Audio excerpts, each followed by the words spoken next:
Well!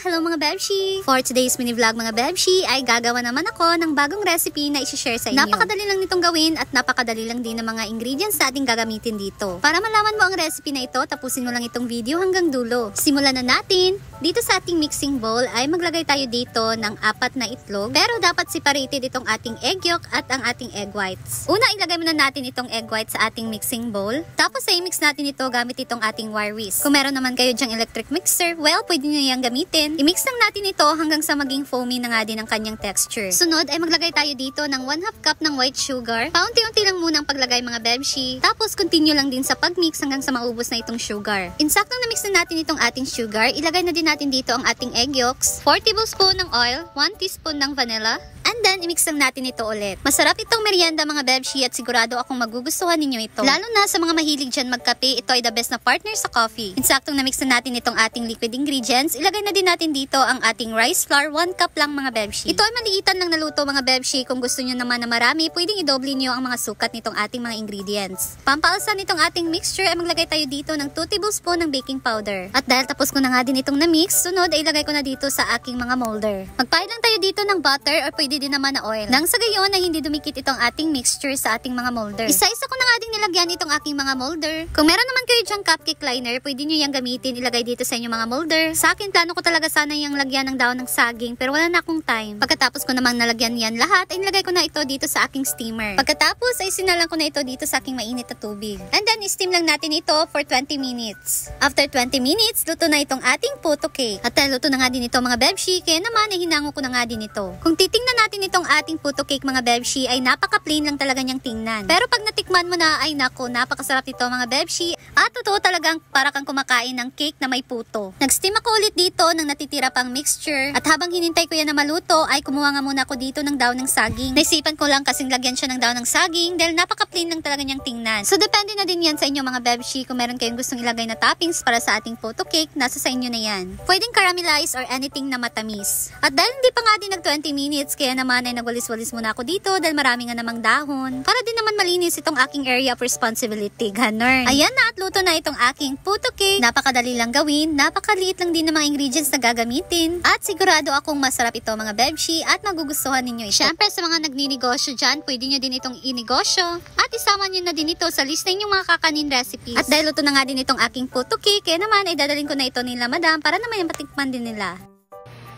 And hatiin natin.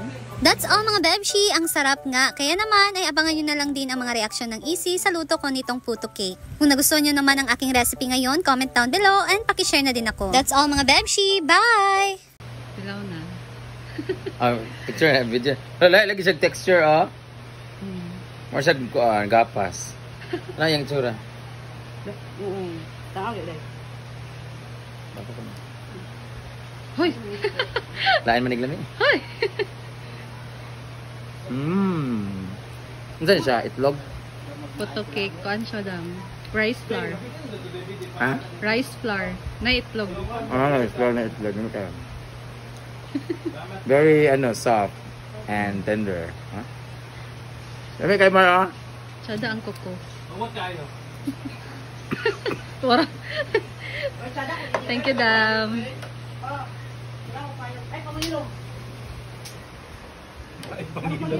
Share na lang mo.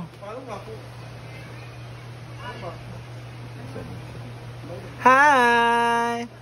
What do you call this? Puto cake. Oh, Rice flour. Puto cake. Rice flour. Made of rice flour. Hindi ako kung busog ko kay ko bago ko rin ito. Ako nang magtinaw lang ko. Ito naman ang pasara sa imo kay.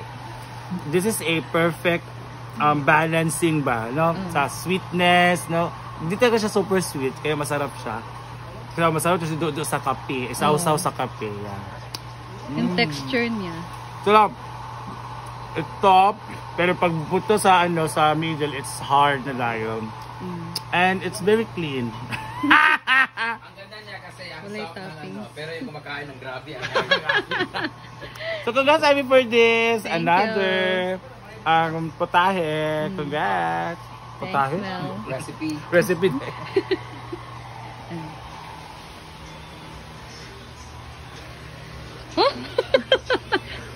Ay, makakatikim na ako. Siyempre, Matingting. bigyan natin kayo may cheese. Wala nga. Ay, walang cheese. Plain lang. Plain photo cheese. Photo Cake. cake.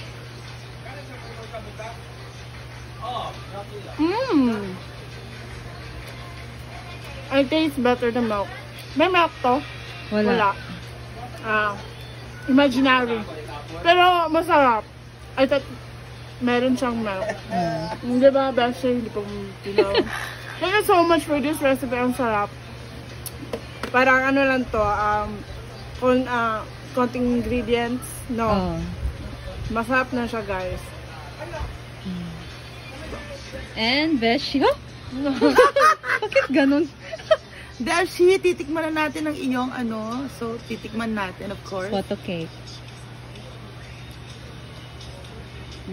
Ano ingredients yan to Beshi?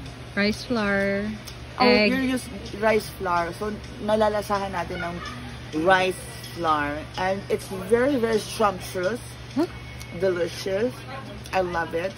It just needs a little bit more of the icing and the sweetness and, you know. Masarap with coffee. Oh. Kasi katataas ko lang mag-coffee. But thank you so much, Beshi. I Welcome, love Beshi. it. Thank you. Ayan, it's time for Diva. Hello guys! Ano ni? Lagi ko. Putol. Puto lang. Photo cake. Harap. Para ba siyang cake? Or... Parang siyang puto na medyo... Ako may makaon ko. Papa kayo. And... The Hello, very... wow! This is one of my favorite when I was young. Yeah. When I was young. When I was young, I'd listen I never to... told her yet. How old are you when you eat that? I think it's 3 years old. My You still grand, remember that? sort of, but my grandma is baking here. Okay. I taste it.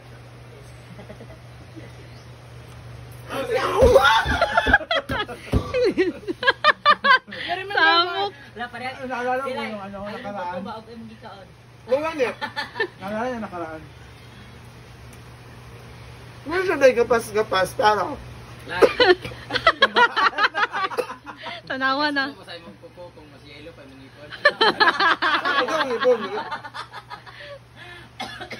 I really love it. May gatas ba to? Wala. Wala. Wala. Parang may gatas. Oh. Pero marang wala to. Karwala ko. Huh? Coffee man. Sarap ano. Okay lang. Out of 10, 8.2. Lagi na na. Thank you, Bian. Asang 1.8. Wala. Dili ko matawag upuan. Perfect. There's always There's a sweetest under there. Ano man? there's always a room. There's always a room The softness. for... The softness, very tamang timpla talaga. There's always a room for... For the ancient. Huh? Agent? Di ba ganun dapat ang score mo is 8 lang, tapos meron kang 2 because there's always a room for... For the people. For the people. For the public. For the public. Baka kayo. For the improvement. Kailangan nilang improvement. Ha? For the improvement. Chada. Comfort.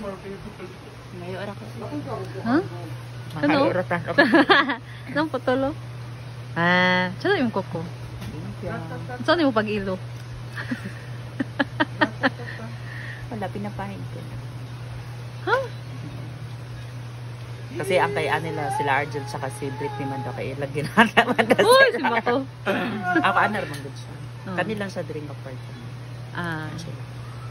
Ba? Antan siya, rice flour lang yun. Ang bagtula something ka lang mag... Wrap. Ay, kuan. Sana gusto nyo mag-comment ko din. Sana gusto nyo nga kuan is good eh. Thank you. Kasi thank you, Ate Ann. Wala, ginawa siya plate. Go! It's Beshi. Kasi ang ano, yung pumpkin, Pancake na chiffon at saka cake. yung ano, chapon cake, yung lasa niya. Oh, yan po ang kanyang lasa mga Beshi. Alin na lang ba to? Masarap. Rice flour. Kaya talaga lang po. Joke lang. Bumili ka doon. Masarap siya, guys. Thank you. Masarap siya. Kaya kasi para siyang ano, chapon cake. Thank you, Beshi. Bye. So, titikman ni G. Tanang mo ka na.